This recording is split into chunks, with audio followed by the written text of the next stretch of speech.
I will say that a lot of people get into comparing themselves to other people. Ellen, I friggin' love you for this video. You are absolutely right. So many people try to compare, or they say, oh, it's not that bad. And you're absolutely right. Everybody's rock bottom and situation is completely different.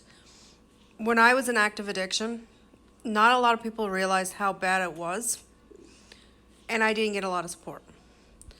When I hit my rock bottom, I wasn't even actually drinking. I had already given up drinking, and I was trying to get sober.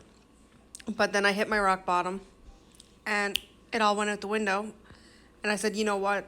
I have to stop, and I have to say, this is my eye opener. My kids come first. I want my kids back. And as people have seen on my TikTok, I have fought a very hard battle for my children. And my son finally was able to relocate with me. My addiction held me back. It held me back from my career.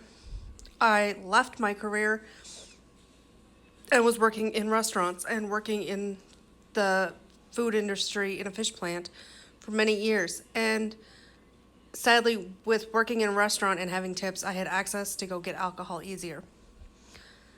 So I hid my drinking. I was a closet drinker. I'll be honest. I sometimes would go out with friends and drink, but my kids were never with me when that was going on. They were always at a friend's house or they're at a sitter's. But 90% of my drinking was closet drinking. And I was the first to say, oh, I don't have a problem. Yeah, I only have a few drinks here and there.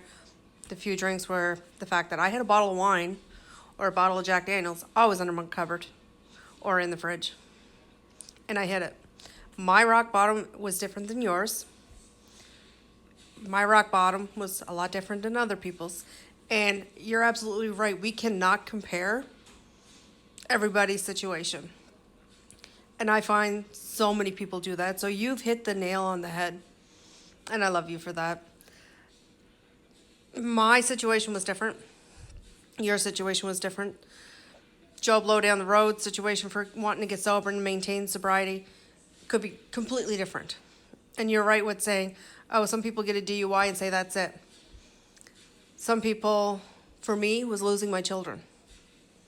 That was my, okay, you need to stick with this and you need to get your shit together because you're losing your house, you've lost your children, you're going to lose your career, which I said, enough. Not only did I fight for my children, fight for my sobriety, went through all my programming, and maintained sobriety now for 2 years, I relocated. I took myself out of the situation that I knew I would have triggers in an area, which is the only place I've known for my home, because I know nobody down here, and I relocated because I thought that's what was best for me. And it's different than yours, and it's different for everybody's.